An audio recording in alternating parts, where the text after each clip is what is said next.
So at the beginning of the program, we start off with a slew of ideation sketches. And what we do in this exploration phase is really try and flesh out what are the most appropriate design elements for the car. So we developed three final design themes represented here in these images.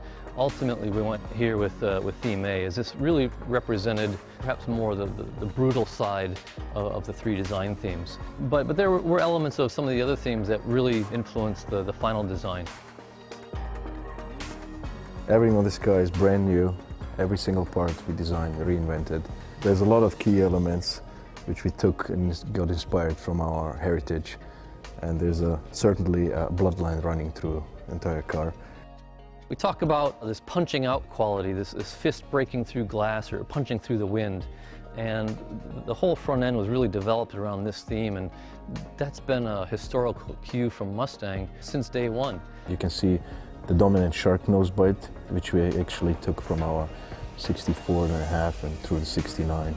You can see our headlights came much more forward, so I have this forward-facing look, and our nose is very proud.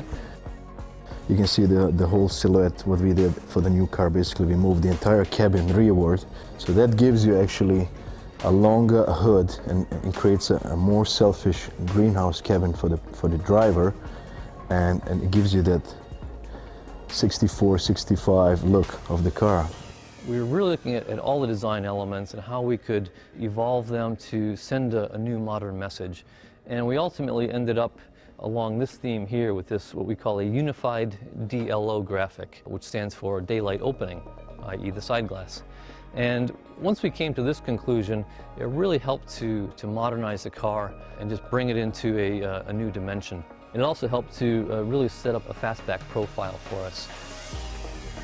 We made the rear track wider, pulled the haunch rear outboard, and then we made the backlight narrower, so in order to achieve that really wide fender, which gives you that muscle car look.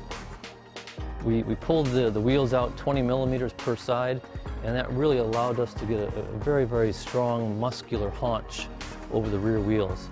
What we also said, we want to have a three-dimensional quality on this car. If you look at all the surfacing through the decklet, it's very three-dimensional.